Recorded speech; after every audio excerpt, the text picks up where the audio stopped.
60 Minutes Rewind. Rarely does the U.S. government want anyone more than it wanted this man. His name is Viktor Bout, and he's known as the Merchant of Death.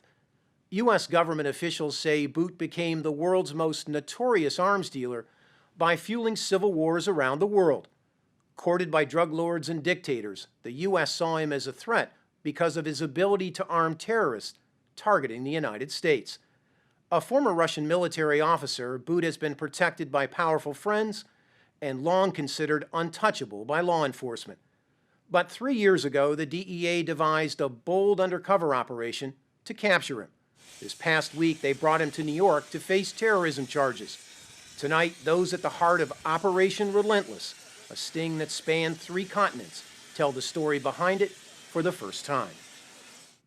Viktor Bout, in my eyes, is one of the most dangerous men on the face of the earth. On the face of the earth. Without a doubt.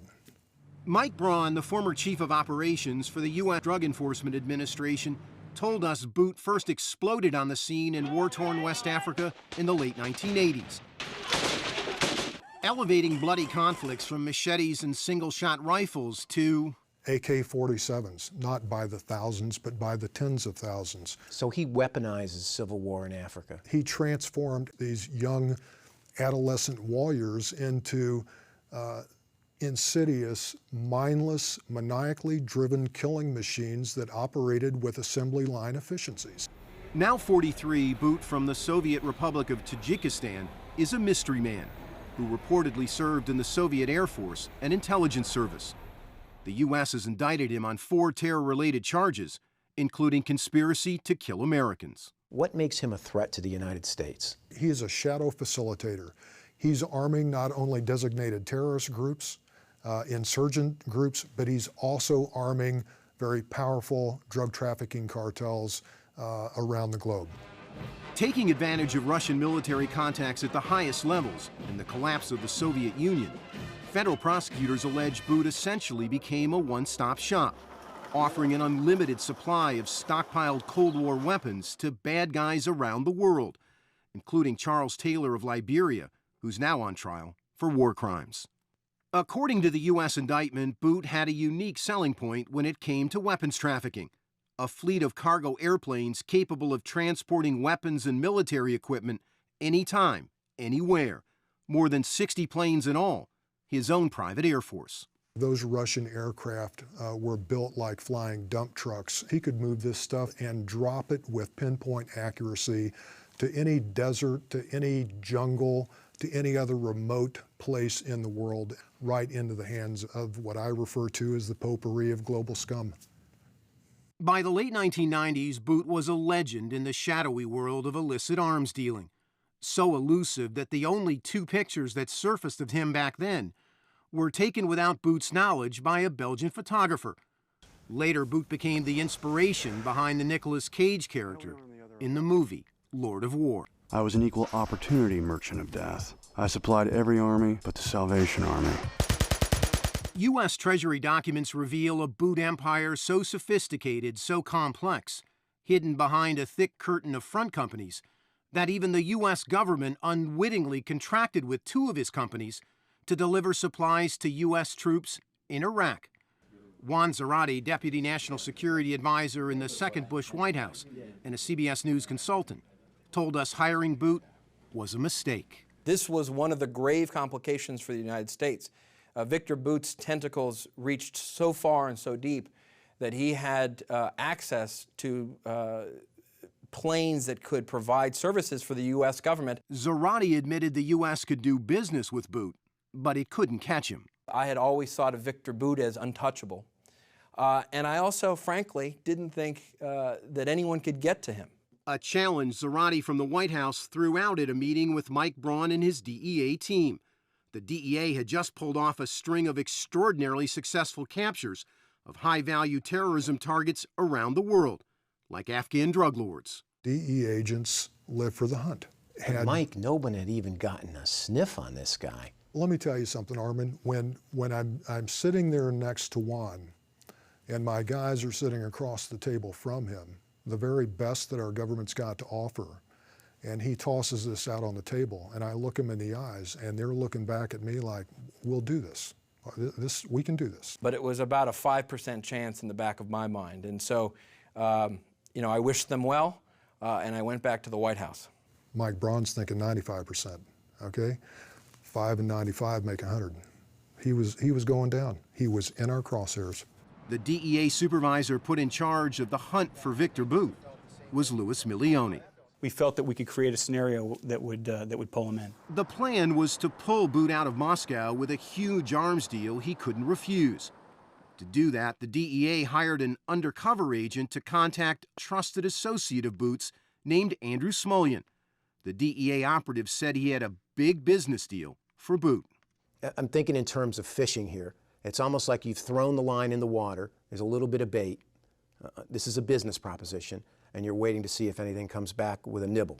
We're really waiting to see what Smulyan says and you know, what he says about Bout. And that as it comes back, spoke to Boris, anything possible with farming equipment. That's correct. Boris was code for Bout, farming equipment for weapons.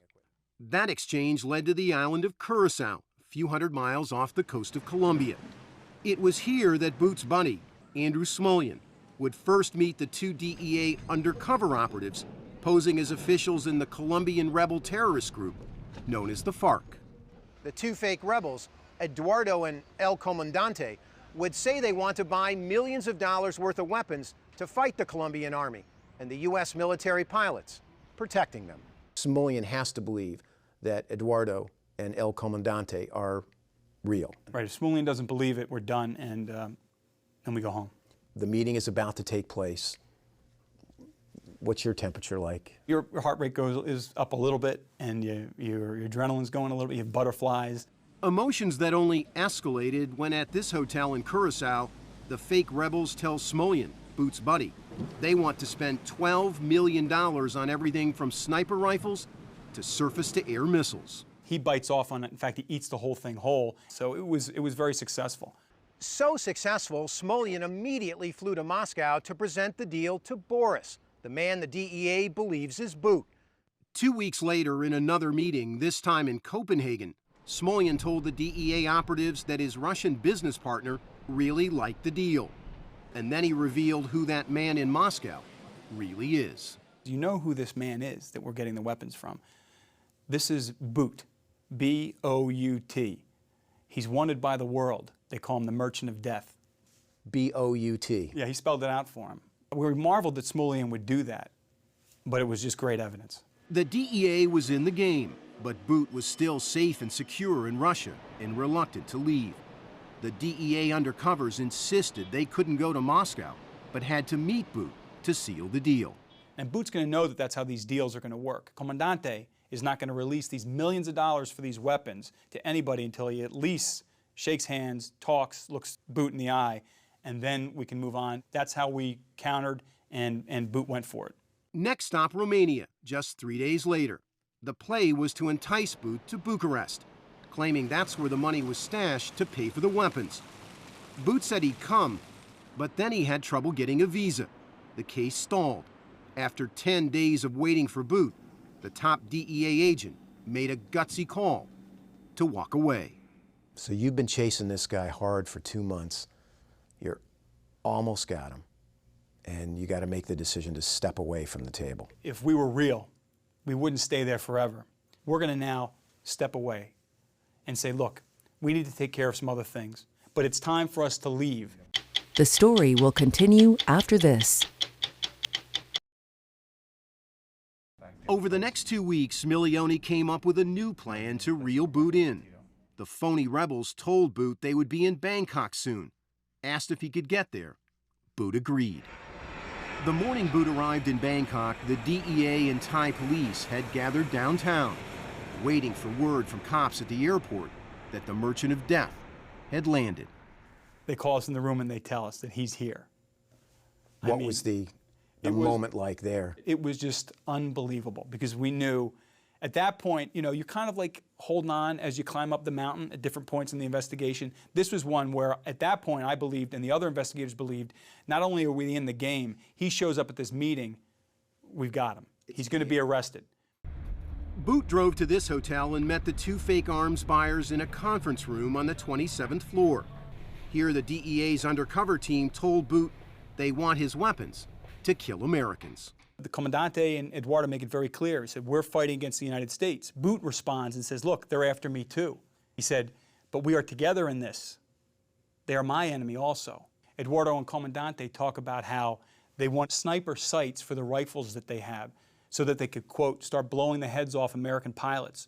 Bout's response immediately is, yes. Then the DEA said Bout jotted down on these pages what he intended to deliver for $12 million, including between 700 and 800 surface-to-air missiles. 5,000 AK-47s, anti-personnel mines, fragmentation grenades, armor-piercing rockets, money laundering services, and all within the context of speaking about a shared ideology of communism and fighting against the Americans.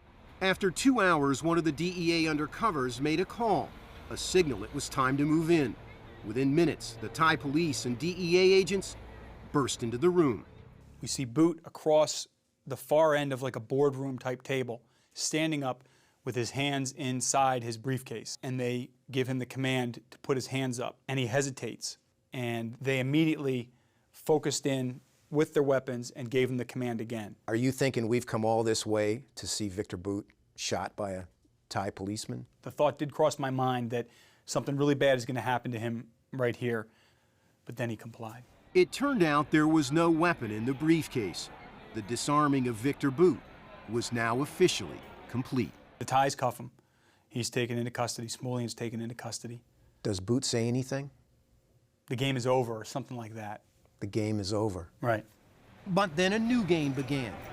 Bout became the center of a legal tug-of-war between the U.S. and Russia, which wanted him released back to Moscow. Bout said he only went to Thailand as a simple tourist, not an arms dealer.